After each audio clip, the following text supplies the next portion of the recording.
Hello everyone. आज हम class 6 maths करेंगे। मैथ्स का चैप्टर 11 अलजेब्रा। ठीक है, अलजेब्रा की 11.5 एक्सरसाइज करते हैं। ओके, 11.5। तो क्वेश्चन नंबर 1 है हमारा, state which of the following are equations with a variable. तो हमें बताना है कौन सी इक्वेशंस वेरिएबल के साथ हैं। Give reason for your answer, identify the variable from the equation with a variable. तो देखिए, वेरिएबल क्या होता है? वेरिएबल होता है जिसकी वैल्यू हमें नहीं पता होती है। वेरिएबल क्या होगा? जिसकी वैल्यू हमें नहीं पता होती है। वेरिएबल क्या हो सकता है? ए हो सकता है, बी हो सकता है, एक्स हो सकता है, वाई हो सकता है। ठीक है, ये सब क्या है? ये सब वेरिएबल, इनकी वैल्यू तो हमें पता नहीं। तो देखिए फर्स्ट पार्ट में 17 इक्वल टू एक्स प्लस 7, ये तो एक नंबर है, ये तो कांस्टेंट है, ये वेरिएबल है। ठीक है, ये वेरिएबल है। तो क्या क्या क्वेश्चन पूछा? State which of the equations following equation में वेरिएबल कौन सा है? तो ये ठीक है, ये ठीक है, इसमें ये वेरिएबल वाली इक्वेशन है। आइडेंटिफाई द वेरिएबल, तो इसमें क्या लिखेंगे? Variable is x. ठीक है, वेरिएबल क्या है इसमें? वेरिएबल है इसमें एक्स। वेरिएबल क्या लिखेंगे? पहले तो ये लिख देंगे, ये इक्वेशन है with variable and variable is x. Okay, t minus 7 greater than 5। तो ये इक्वेशन में t है वेरिएबल, तो इसमें भी लिख देंगे कि हाँ ये वेरिएबल है और वेरिएबल क्या है? t है। इसमें ये नहीं है, देखिए इसमें कोई, ये इसमें सब नंबर है, 4 2 2, ये सब नंबर है, कोई वेरिएबल है ही नहीं, तो ये वेरिएबल वाली इक्वेशन नहीं है। ऐसी ये भी नहीं है, देखो इसमें भी आप देख सकते हैं कोई इसमें वेरिएबल है ही नहीं, तो ये भी इक्वेशन वेरिएबल वाली नहीं है। ये इसमें देखो x वेरिएबल है, x वेरिएबल है, तो इसका मतलब ये वेरिएबल वाली इक्वेशन है। ऐसी आप ये सभी देख सकते हैं, ये है और ये भी है, ये भी है, और ये नहीं है, क्योंकि इसमें कोई वेरिएबल है ही नहीं, सभी नंबर है। ठीक है, तो 7 इक्वल टू, ये भी है वेरिएबल, क्योंकि इसमें वेरिएबल क्या है? वेरिएबल इसमें p है। ये वेरिएबल है इसमें y, तो ये वेरिएबल वाली इक्वेशन है। ये भी है, ये नहीं है, m इक्वेशन नहीं है, n भी नहीं है। Sorry sorry sorry sorry sorry, मैं गलत बता गया, m इक्वेशन है वेरिएबल वाली, क्योंकि इसमें z है ना वेरिएबल। देखो इसमें वेरिएबल z है। ठीक है, m जो है, m वाली में z है वेरिएबल, तो जब z वेरिएबल है तो इक्वेशन विद वेरिएबल है। ओके, चलिए नेक्स्ट क्वेश्चन नंबर, क्वेश्चन अच्छा इसी में इसका ओ पार्ट में भी देखो x वेरिएबल है। ठीक है, तो ये जब इसमें है वेरिएबल तो ये भी माना जाएगा। ठीक है, नेक्स्ट क्वेश्चन नंबर 2 पर चलते हैं। तो देखो क्वेश्चन नंबर 2 में क्या पूछा है? क्वेश्चन नंबर 2 है, complete the entries in the third column of the table. Sorry, entries को कंप्लीट करना है। यहाँ से ये इक्वेशन है, ये वैल्यू ऑफ द वेरिएबल। तो इक्वेशन सेटिस्फाइड यस और नो। देखो y की जो वैल्यू है फर्स्ट पार्ट में, जैसे 10y इक्वल टू 80 है, तो 10 और y के बीच में मल्टीप्लाई का साइन छुपा हुआ है, तो y की जगह हमें ये 10 पुट करना है। और ये R L H S equal to R H S आता तो यस है, नहीं तो नो है। देखो मैं यहाँ पुट करके दिखाता हूँ, जैसे 10y है तो 10, सॉरी ये 10y है, तो 10 इंटू वाई है, तो इंटू वाई, वाई की वैल्यू कितनी है? 10, तो 10 इंटू 10 कितना आएगा? ये तो आएगा 100, और यहाँ पर क्या है? 80, तो 100 जो 80 के इक्वल तो है नहीं, तो क्या लिखेंगे? नो। क्या लिखेंगे इसके लिए? No, equation is not satisfied. इसमें देखो 10y इक्वल टू 80, y की वैल्यू कितनी? 8 है, y की वैल्यू 8 है, तो यहाँ अगर मैं पुट करता हूँ 10 इंटू वाई, 10 इंटू 8 अगर पुट करता हूँ, तो 10 इंटू 8 अगर पुट करता हूँ तो कितना आएगा? 80 आएगा। तो आर एच एस में हमारा कितना आना चाहिए? 80 आना चाहिए। 80 यहाँ पे आ रहा है, तो क्या आ गया इसका आंसर? यस आ गया। ओके, ऐसे 10y equal to 80, 10y equal to 80, Y कितना है? वाई यहाँ पे 5 है, तो अगर मैं y की बात करूँ 10 इंटू 5 हो जाएगा, 10 5 जा 50, लेकिन यहाँ तो 80 है, तो ये क्या आ जाएगा? नो। ठीक है, 4l equal to 20, l equal to 20, l की वैल्यू अगर यहाँ 20 पुट करता हूँ तो देखो क्या आएगा? 4 इंटू एल कितना? 20, तो 4 इंटू 20 कितना आएगा? 4 इंटू 20 आएगा 80, जो कि 20 के बराबर तो है नहीं, तो इसके लिए भी आंसर क्या आएगा? नो। आप सबके लिए इस तरह से कर लेंगे। ठीक है, तो 4l ये हो गया, 4l इक्वल टू 20, एल की वैल्यू 80, तो 4 इंटू 80 जो 20 के बराबर तो आएगा नहीं, तो इसका भी कितना आएगा? नो आएगा। 4l equal to 20, l equal to 5, तो देखिए इसके लिए एल की वैल्यू 5 है, एल की वैल्यू अगर मैं 5 पुट करता हूँ तो क्या आएगा? 4 इंटू 5 20 आ जाएगा, तो क्या आएगा इसके लिए? यस आ जाएगा। इसके लिए क्या आ जाएगा? यस आ जाएगा। ओके, तो यहाँ पे इस तरह से आप यहाँ वैल्यू पुट करके देख सकते हैं। ठीक है, इसके लिए यस आएगा और इसके लिए नो आएगा, और इसके लिए भी नो आएगा, और 10y इक्वल टू 8, तो y की जगह ये भी नो आएगा, ठीक है, और ये भी नो आएगा, ठीक है। हम नीचे देखते हैं b प्लस 5 इक्वल टू 9, तो b की जगह आपको 5 पुट करना है, 5 यहाँ पुट करेंगे तो 5 प्लस 5 कितना आएगा, 5 प्लस 5 10 आएगा, जबकि आना चाहिए 9, तो क्या आ गया, ये आ गया गलत, ये आ गया रॉन्ग, तो ये हो गया, इसके लिए भी आंसर क्या आएगा, नो आएगा, ओके, ठीक है। अच्छा, और b plus 5 equal to 9, b equal to 9, b की वैल्यू अगर 9 है तो 9 प्लस 5 ये भी नो आएगा, 9 प्लस 5 तो 14 होता है, तो ये भी क्या आ जाएगा, नो आ जाएगा इसके लिए भी, ठीक है, इसके लिए भी नो आ जाएगा। अच्छा, b plus 5 equal to 9, b equal to 4 है, तो 4 यहाँ पुट कर देंगे तो 4 प्लस 5, 4 प्लस 5 आ जाएगा 9, ठीक है, तो कितना आ जाएगा, 4 प्लस 5 इक्वल टू कितना आ जाएगा, 9 आ जाएगा, तो इसका क्या आ जाएगा आंसर, यस, इसका आंसर आ जाएगा, ओके। चलो अब यहाँ चलते हैं, h minus 8 equal to 5, h की जगह हम पुट करते हैं 13, तो 13 माइनस 8, 13 माइनस 8, 13 माइनस कितना आ जाएगा, 5 ही आएगा, ओके, 5 आ जाएगा, तो इसके लिए क्या आ जाएगा आंसर, यस, ओके, इस तरह से हमने ये भी आंसर निकाल लिया, yes. h minus 8 equal to 5, तो h की वैल्यू 8 है, 8 में से h की वैल्यू अगर यहाँ 8 पुट करेंगे तो 8 माइनस 8 तो 0 आएगा, तो ये आ गया नो, इसके लिए आंसर आ गया नो, ओके। ऐसी h minus 8 equal to 5, h की जगह 0, तो 0 माइनस 8 ये भी नहीं आएगा, ठीक है। आप इनको सबको निकाल के देखो अपनी कॉपी में, p plus 3 equal to 1, p की जगह 3 पुट करते हो तो 3 प्लस 3 इक्वल टू तो 9 आएगा, तो इसके लिए भी क्या आ गया, नो, इसके लिए भी आ गया आंसर नो। ऐसी p plus 3 equal to 1, p की जगह 1, तो 1 प्लस 3 p की जगह पुट करते हैं, ठीक है, जो अननोन वैल्यू है ना वेरिएबल, उसकी जगह ये वाली वैल्यू पुट करनी है। ध्यान रखें, ये जो वैल्यू दे रखी है ये हमें यहाँ इस इक्वेशन में पुट करनी है, जो अननोन वैल्यू है, जैसे वेरिएबल है y, ठीक है, इस तरह से पुट करना है।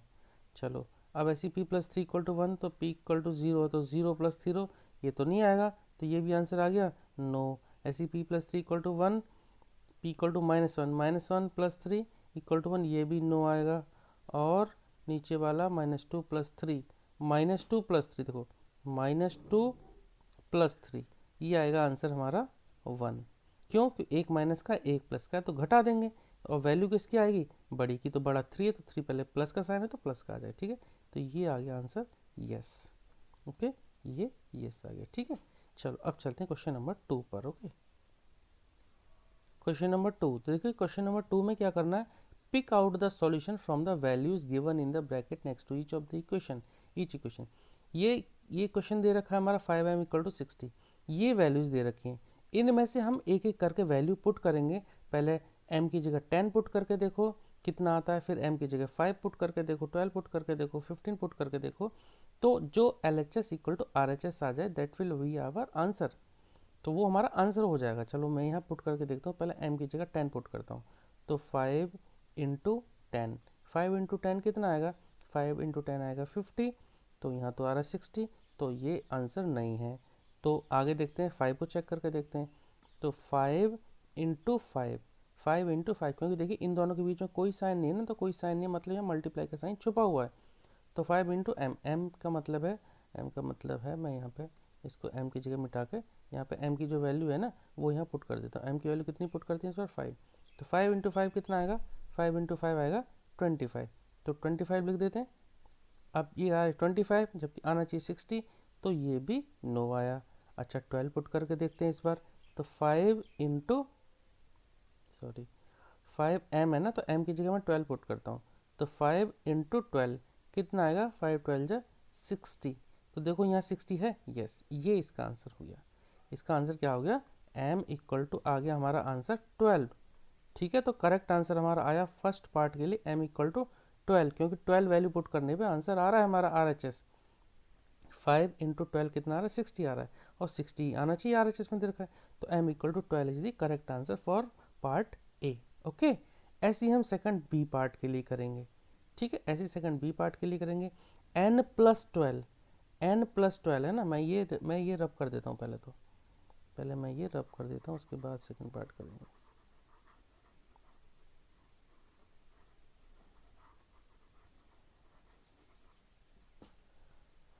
देखिए सेकंड पार्ट के लिए n प्लस 12 इक्वल टू 20, तो n की जगह मैं यहाँ से वैल्यू पुट करूँगा।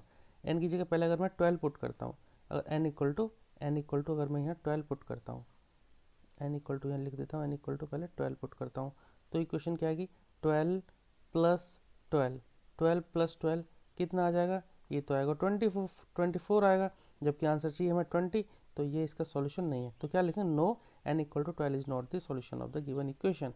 फिर n की जगह 8 पुट करेंगे, तो n इक्वल टू 8 पे, ठीक है, एट n इक्वल टू 8, इस तरह से आप अपनी कॉपी में लिखना, क्या लिखेंगे आप, at n equal to 8, n equal to 8 था ना, सॉरी हाँ n इक्वल टू 8 था, एट n इक्वल टू 8, तो क्या आएगा 8 प्लस 12, 8 प्लस 12 कितना आ जाएगा, 8 प्लस 12 आ जाएगा 20, और 20 और वही हमें चाहिए 20 इक्वल टू 20, RHS में भी ये चाहिए, RHS में ये आ गया ना हमारा 20, तो क्या लिखें देयरफॉर यस, तो क्या आएगा, यस लिखो या ना लिखो, n equal to 8 is the solution of the given equation, n equal to 8। चलिए अब इसका सी पार्ट करते हैं, ठीक है, सी पार्ट करते हैं। p माइनस 5 इक्वल टू 5, अब देखो p की जगह इनमें से क्या पुट किया जाए, ठीक है, p की जगह इनमें से क्या पुट किया जाए कि इक्वल टू 5 आ जाए। तो चलो p की जगह पहले अगर 0 पुट करके देखते हैं यहाँ पे, तो क्या आएगा 0 माइनस 5, p की जगह यहाँ पे 0 पुट किया तो 0 माइनस 5, तो ये तो कितना आएगा -5 आएगा, मतलब ये तो इक्वल आया नहीं, ये तो इक्वल नहीं आया। p की जगह 10 पुट करके देखते हैं तो कितना आएगा, p की जगह 10, तो 10 माइनस 5, तो 10 माइनस 5 कितना आएगा, ये तो 5 ही आएगा, और 5 ही हमें चाहिए, ठीक है। यहाँ अगर 10 पुट करते हैं तो 10 माइनस 5, 10 माइनस 5 5 आएगा, तो क्या आएगा 5 आ जाएगा, ठीक है। तो यहाँ पे क्या, जिस वैल्यू पुट जो पुट करते हैं ना, एक बार लिख लेते हैं यहाँ पहले, एट p इक्वल टू क्या पुट किया था यहाँ पर 10 पुट किया, ठीक है, इस वाले पार्ट के लिए, तो 10 माइनस 5 कितना 5 आ गया, तो क्या लिखेंगे देयरफॉर, ठीक है, देयरफॉर का निशान ये एक बिंदु ऊपर दो बिंदु नीचे, देयरफॉर, इसीलिए हम क्या कहें, इसीलिए p equal to 10 is the solution of the given equation, is the solution of the given equation, of the given equation. इस तरह से आपको कंप्लीट करना है, ठीक है। इसी तरह से हम डी पार्ट में देख लेंगे, तो डी पार्ट में कैसे करेंगे, डी पार्ट में क्या, q अपॉन 2 इक्वल टू 7, तो q डिवाइड बाई 2, अब q की जगह अगर मैं 7 पुट करता हूँ, देखो 7 अपॉन 2, तो 7 डिवाइड बाई 2 तो 7 के बराबर आएगा नहीं, तो q की जगह 2 पुट करें तो 2 बाई 2, तो 2 बाई 2 से तो 1 आंसर आएगा, ये भी नहीं आएगा, तो 10 पुट करें तो 10 अपॉन 2, 10 डिवाइड बाई 2, अगर यहाँ 10 पुट करता हूँ तो कितना आएगा, अगर मैं 10 डिवाइड,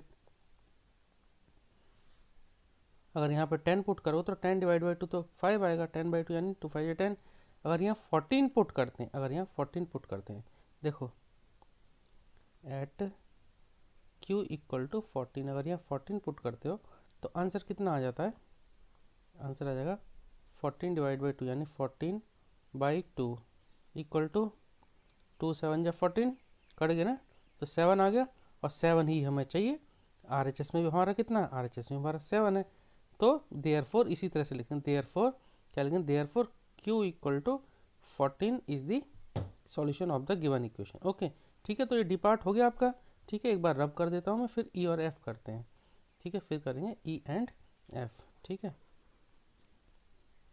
अब देखिए ई पार्ट में हम क्या करेंगे, r minus 4 equal to 0, r की जगह हम क्या पुट करें कि r की जगह मान लो जो भी पुट करूँगा उसमें से 4 माइनस करूँगा तो 0 आना चाहिए, तो देखो वैसे 4 माइनस 4 इक्वल टू 0 आता है, अगर पहले r इक्वल टू 4 पुट करते हैं, ठीक है, क्वेश्चन पहले लिख लेंगे r minus 4 equal to 0, r की जगह पुट करते हैं 4, तो क्या लिखेंगे at r equal to 4, r equal to 4 put किया, तो क्या लिखेंगे 4 माइनस 4 कितना आएगा 0 आ गया, और 0 ही हमें RHS में चाहिए, RHS में आ गया 0, तो 0 इक्वल टू RHS, तो क्या लिखेंगे therefore r equal to 4 is the solution of the given equation, is the solution of the given equation, of the given equation, ठीक है, इक्वेशन है ये, ई है ये इक्वेशन, ओके, ठीक है। तो 4 आगे इसका आंसर है, आगे करने की ज़रूरत ही नहीं, चाहो तो आप पुट करके देख सकते हो, उनका नहीं आएगा,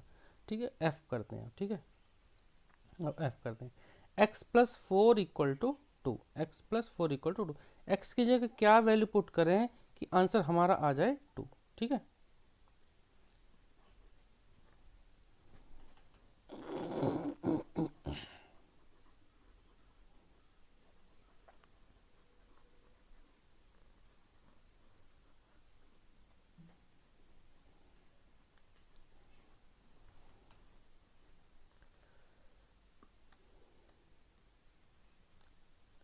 अब देखो x की जगह अगर मैं पुट करता हूँ, पहले -2 पुट करता हूँ तो क्या आएगा -2,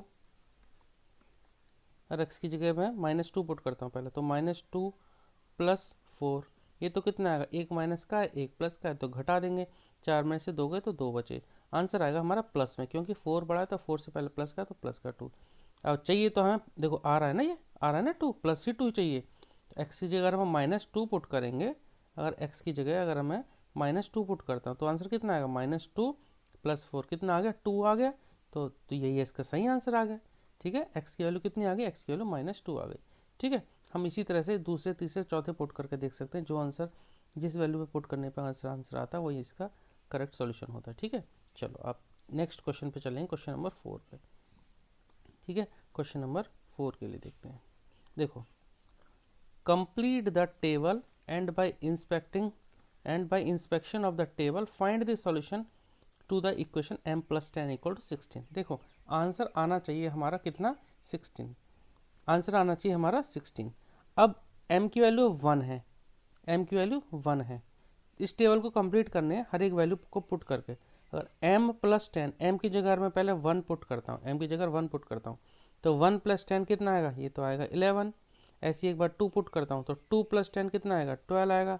ठीक है, इसी तरह से 3 पुट करके देखा तो 13 आ गया, 4 पुट करके देखा तो 14 आ गया, 5 पुट करके देखा तो 15 आ गया, और 6 पुट करके देखा तो 16 आ गया। यही हमें आंसर चाहिए था।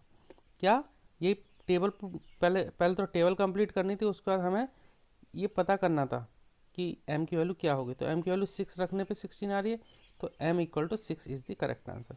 7 को भी पुट करके देख लेंगे, 8 को भी, 9 को भी, 10 को भी, कितना आंसर आता है वो टेबल आप कंप्लीट कर सकते हैं।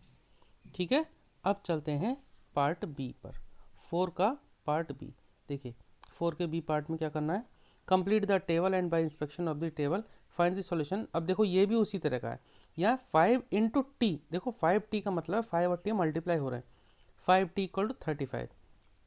अगर यहाँ देखो 5t की वैल्यू 3 पुट करते हैं तो कितना आएगा, 5 × 3, यानी 5t का मतलब है 5 × 3 कितना आएगा, 5 × 3 15, तो 3 पुट करने पे क्या आ गया 15।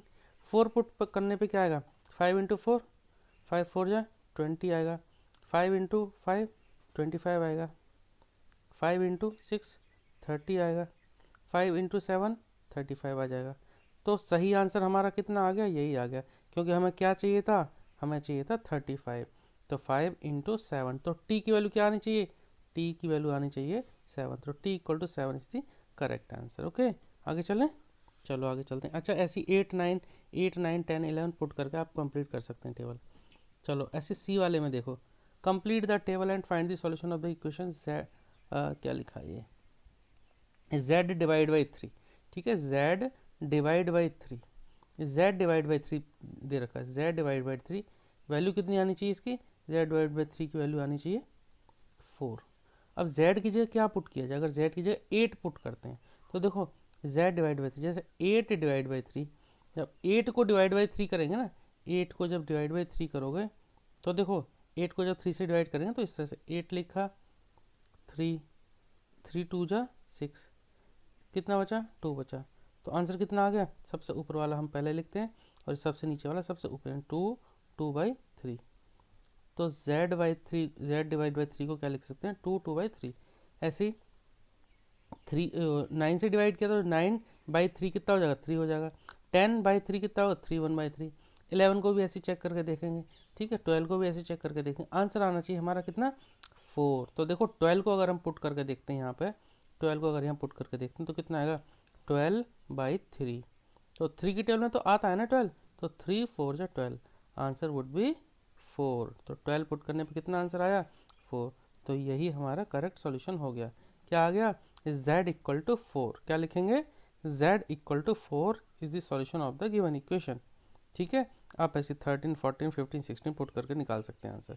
चलिए अब चलते हैं डी पर, complete the table and find the solution to the equation m - 7 = 3। अब ये तो आ गया माइनस वाला, ठीक है, माइनस m की जगह क्या पुट करेंगी, 7 माइनस करने पर 3 बचे। अगर m की जगह मैं 5 पुट करता हूँ यहाँ पे तो क्या आएगा, 5 - 7, इस तरह से आएगा। m की जगह मैंने क्या पुट करा, 5 पुट किया, तो m की जगह 5, तो 5 - 7 कितना आएगा, ये तो आएगा -2, तो यहाँ लिख देंगे हम -2।